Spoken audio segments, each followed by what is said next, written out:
Somewhere in the universe right now, something is dying. Not quietly, not peacefully. A star that has burned for millions, sometimes billions of years, is reaching the end of its balance. For all of its life, it has held itself together through a fragile truce between two unstoppable forces. On one side, gravity endlessly trying to pull everything inward.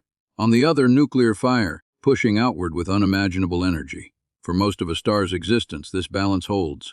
Light pours into space, planets form. Time passes, but balance is not forever.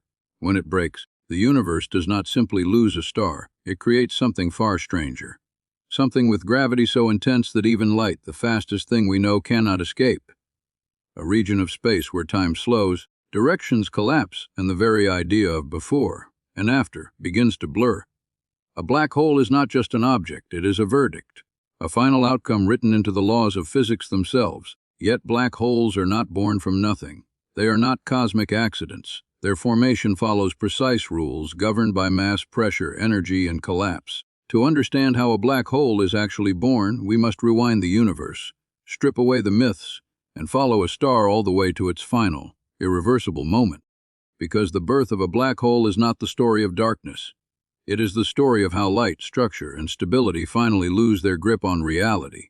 If you enjoy deep, slow, burn journeys into the strange mechanics of the universe, subscribe to The Boring Universe, like this video, and leave a comment telling us which part of the country you're watching from. Long before a black hole can exist, there must be a star massive enough to tempt gravity into winning. The story begins not with collapse, but with creation. Stars are born inside enormous clouds of gas and dust drifting through galaxies. These clouds are cold, dark, and quiet, stretching for light years. For long periods of cosmic time, nothing seems to happen, but gravity is patient. A slight disturbance, perhaps from a nearby supernova or a passing shockwave, causes part of the cloud to compress. As it contracts, gravity pulls more material inward. The region grows denser, warmer, and heavier. Over hundreds of thousands of years, matter continues to fall toward the center, accelerating as the mass increases. Eventually, the pressure and temperature become extreme enough to ignite nuclear fusion. Hydrogen atoms begin fusing into helium, releasing enormous amounts of energy in the process. This moment marks the birth of a star, not because it shines, but because it finds balance.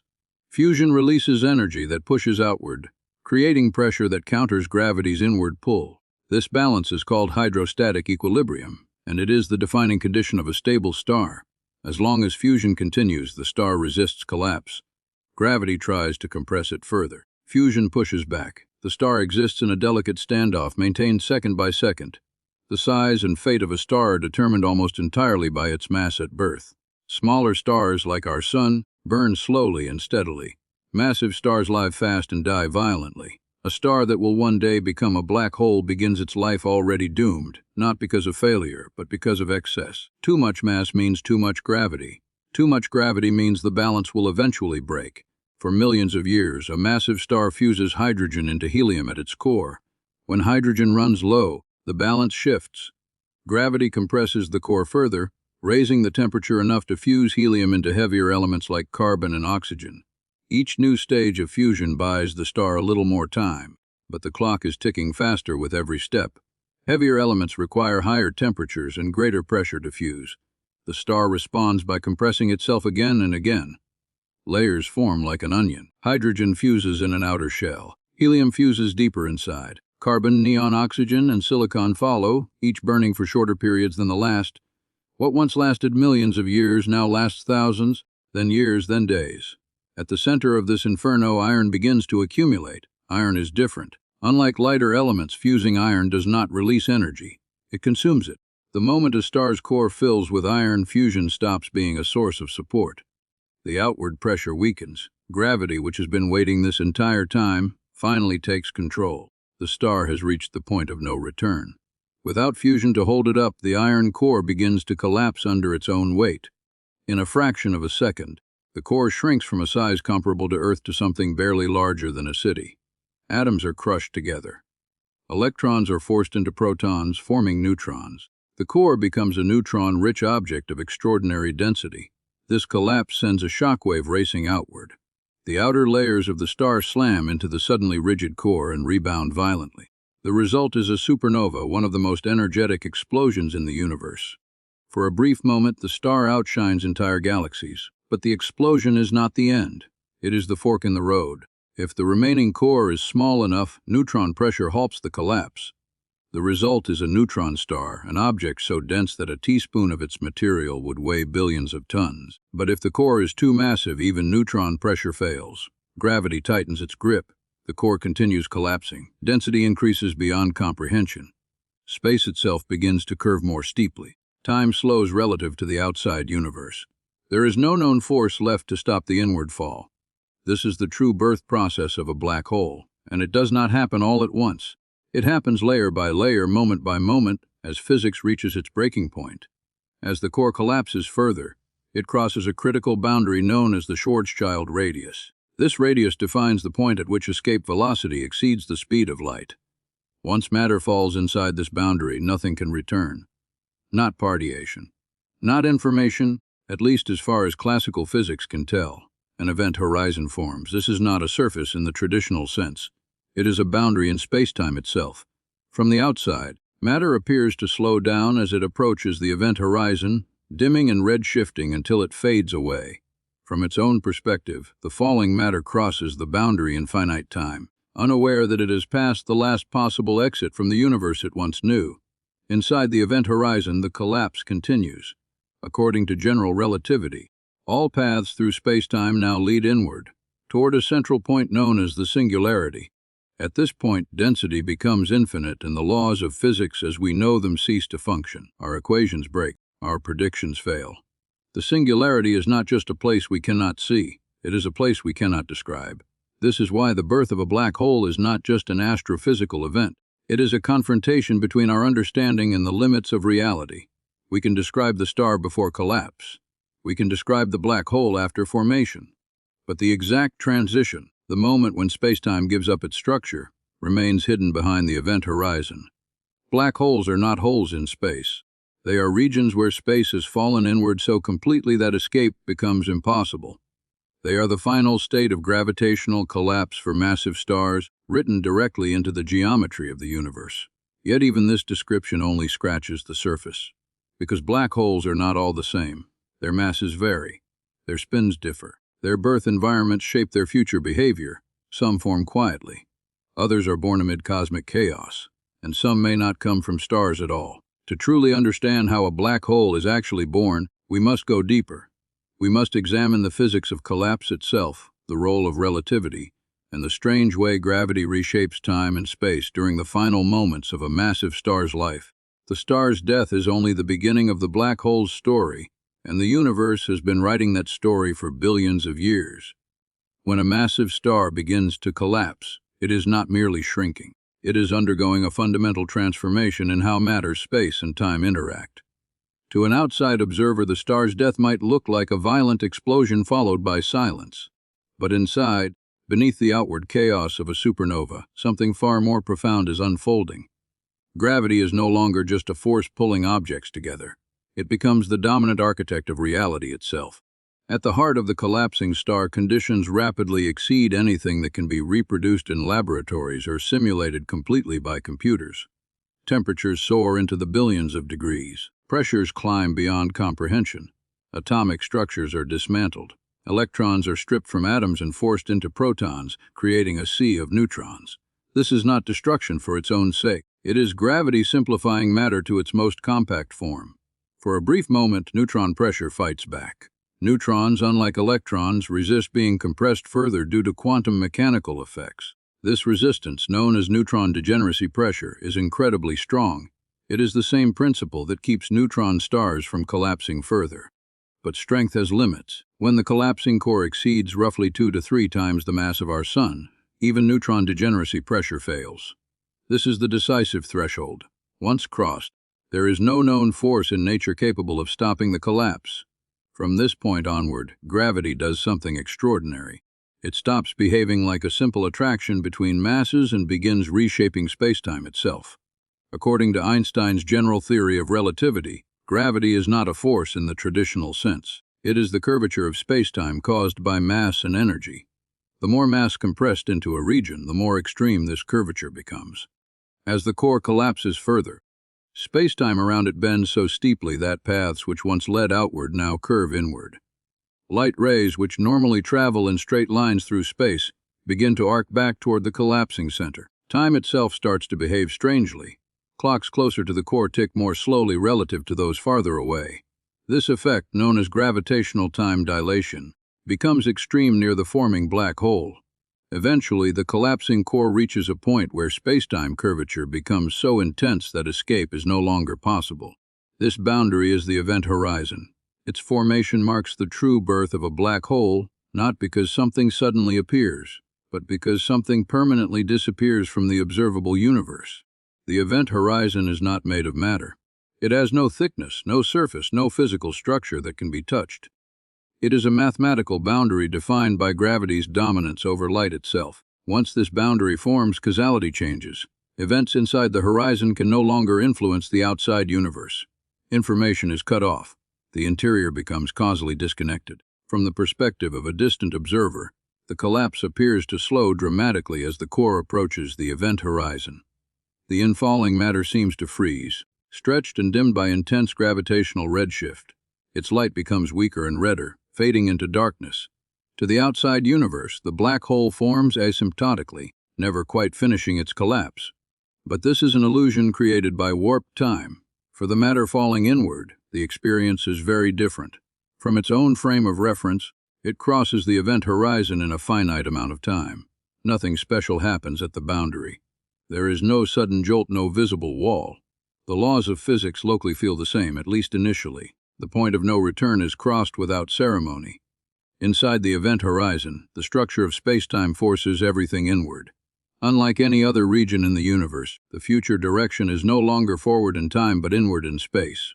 Moving away from the center becomes as impossible as moving backward in time. This is not metaphorical. It is a direct consequence of how space-time is warped. As collapse continues, density increases without limit. Matter is crushed beyond nuclear scales. Distances shrink toward zero. According to classical general relativity, all matter is drawn toward a central singularity, a point where curvature becomes infinite and physical quantities lose meaning. The singularity is not necessarily a physical object. It is a prediction that signals the breakdown of our theories. When equations yield infinities, it usually means that essential physics is missing. Most physicists believe that a complete theory of quantum gravity would resolve the singularity into something finite. But no such theory has yet been confirmed. What matters for the birth of a black hole is not the nature of the singularity, but the inevitability of collapse once certain conditions are met. The formation of an event horizon locks the outcome in place. Whatever happens inside can no longer affect the outside. The black hole becomes defined by only a few measurable properties. Mass determines how strong the black hole's gravity is. Spin determines how spacetime twists around it. Electric charge, usually negligible in astrophysical black holes, completes the set. Everything else about the original star is lost to the outside universe.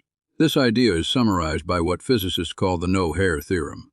Black holes are remarkably simple, regardless of the complexity of what formed them. This simplicity is deceptive. While black holes appear static and eternal from afar, their birth is anything but. The collapse generates intense gravitational waves, ripples in spacetime that propagate outward at the speed of light.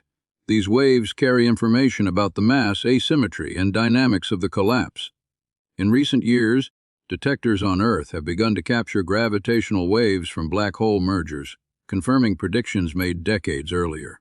The birth of a black hole is therefore not silent. It announces itself through spacetime itself. Yet not all black holes form in isolation. Many massive stars exist in binary systems locked in gravitational dances with companion stars. In these environments, collapse can be even more complex. Material may be stripped from one star to another. Angular momentum can dramatically alter the final outcome. Rotation plays a crucial role in shaping the newborn black hole. As a massive star collapses, any rotation it has is conserved. As the core shrinks, it spins faster, much like an ice skater pulling in their arms. Rapid rotation can flatten the collapsing core and influence how the event horizon forms. It can also power relativistic jets, narrow beams of energy launched from the vicinity of the black hole at nearly the speed of light. These jets are thought to be responsible for some of the most energetic events in the universe, including gamma-ray bursts. In such cases, the birth of a black hole is accompanied by a flash of energy so intense that it can be detected across billions of light years. For a brief moment, the death of a star becomes one of the brightest events in cosmic history. This raises a profound idea. Black holes are not merely endpoints, they are engines. Their formation reorganizes surrounding matter and energy on colossal scales. Accretion disks form as material spirals inward. Magnetic fields twist and amplify. Space becomes dynamic and violent near the horizon. Yet, despite this activity, the black hole itself remains hidden. We never see the event horizon form directly. We infer its existence from its effects: the bending of light, the motion of nearby stars, the energy released by infalling matter. Black holes announce themselves by absence, by what fails to escape. Theoretical physics pushes this understanding further. Some models suggest that the event horizon may not be a sharp boundary, but a quantum-smeared region influenced by vacuum fluctuations. Others propose that information is somehow preserved on the horizon itself, encoded in subtle correlations. These ideas remain speculative, but they highlight how black holes sit at the intersection of gravity, quantum mechanics, and thermodynamics. What is certain is that the birth of a black hole marks a transition unlike any other. A region of spacetime becomes permanently sealed off. The star's identity is erased. The universe gains an object defined not by what it contains, but by what it forbids. And yet, this is only one pathway to black hole formation. Stellar collapse explains many black holes, but not all. Some black holes are far more massive than any star could produce. Their origins lie not in dying stars, but in the early universe itself, when matter was denser and structures formed rapidly. To understand how black holes truly shape the cosmos, we must move beyond stellar death and explore deeper questions. How gravity behaves under extreme conditions, how black holes grow over time, and whether their birth mechanisms hint at new physics waiting beyond our current theories. The collapse of a massive star is the clearest window we have into black hole formation, but it is not the final word. The collapse of a massive star explains one kind of black hole, but it does not explain the universe's most dominant ones. Scattered throughout galaxies, including our own Milky Way, are black holes millions or even billions of times more massive than the Sun. These supermassive black holes sit at galactic centers, shaping the motion of stars, controlling the flow of gas, and influencing the evolution of entire galaxies. Their existence raises a problem that stellar collapse alone cannot solve. No star can grow massive enough to directly collapse into a billion solar mass black hole. Even the most extreme stars known would fragment or explode long before reaching such scales. And yet, observations show that supermassive black holes already existed when the universe was less than 1 billion years old. That is not enough time for small black holes to grow so large through ordinary processes. Something else must have happened early in cosmic history. To understand this mystery, we must leave the death of stars behind and travel back to the birth of the universe itself. In the first moments after the Big Bang, the universe was hot, dense, and nearly uniform. Matter and energy were packed tightly together, expanding and cooling as time progressed. Tiny fluctuations in density, seeded by quantum effects during inflation, were stretched across cosmic scales. These fluctuations became the scaffolding of everything that followed. Galaxies, stars, and black holes all trace their origins to these initial irregularities.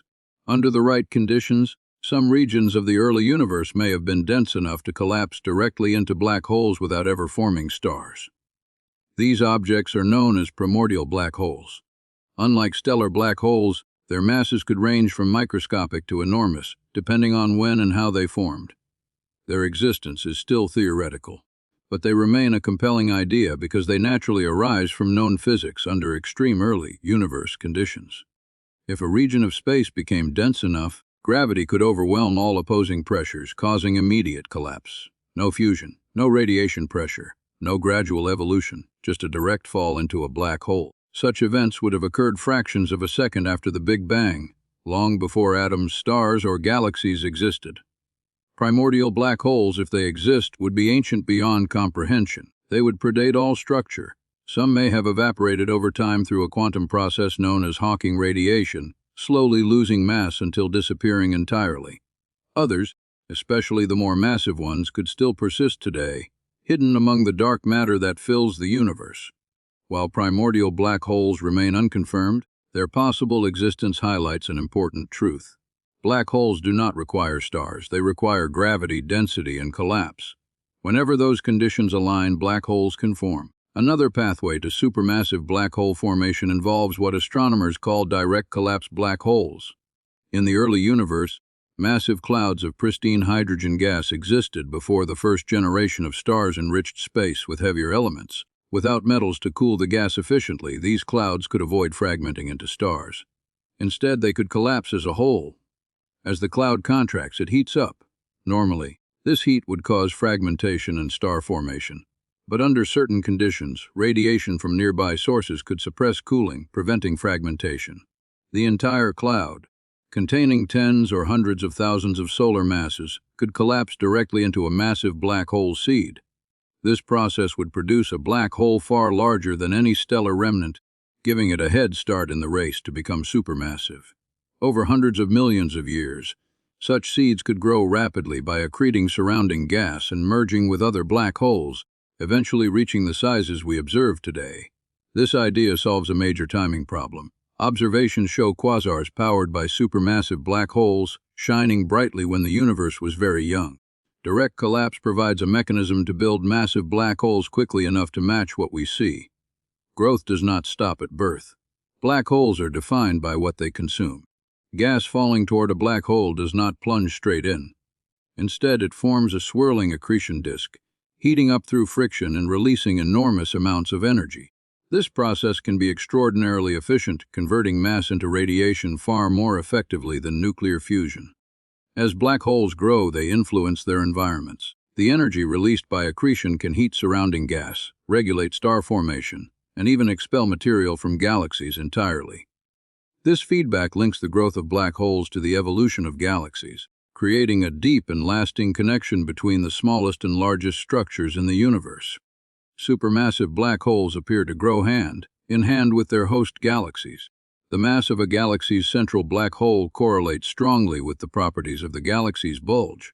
This relationship suggests a co-evolution, where neither can be fully understood without the other. Black holes are not passive occupants of galaxies. They are central players in galactic history. Mergers also play a critical role. As galaxies collide and merge, their central black holes spiral toward each other, eventually forming a binary system.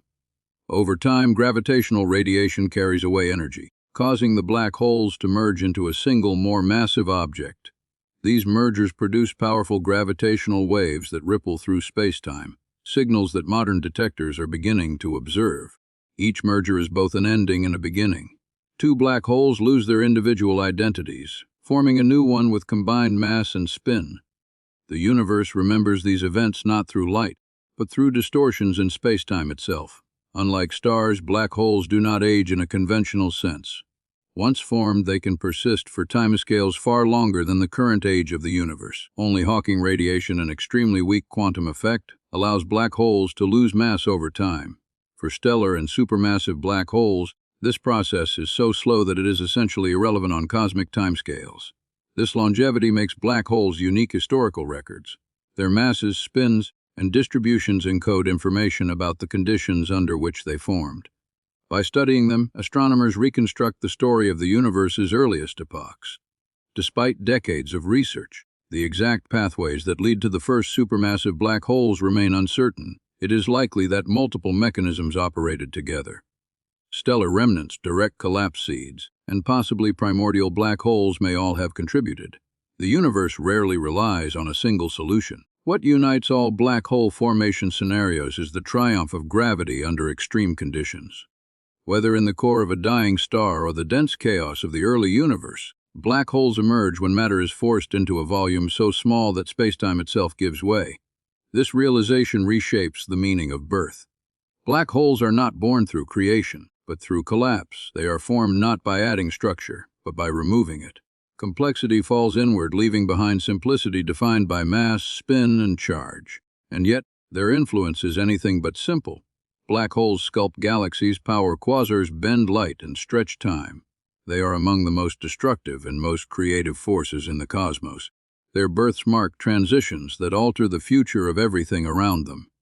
As we continue to observe the universe with ever greater precision, we are beginning to witness black hole formation in real time. Gravitational wave observatories detect the echoes of black holes colliding. Telescopes peer into the hearts of galaxies, tracing matter as it spirals toward invisible centers. Each observation adds another piece to the puzzle. Still, the deepest questions remain unanswered.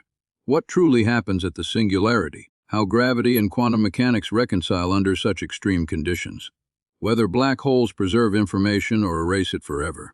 These questions do not only concern black holes, they concern the fundamental nature of reality. The birth of a black hole, whether from a collapsing star or the primordial universe, is a moment when known physics reaches its limits. It is where our understanding ends and speculation begins, and it is precisely there at the edge of knowledge that the universe becomes most interesting. If you're enjoying this journey into the deepest mysteries of the universe, subscribe to the channel, like this video, and stay with us for what's coming next. And tell us in the comments which country you're watching from, because this story is being followed all across the world.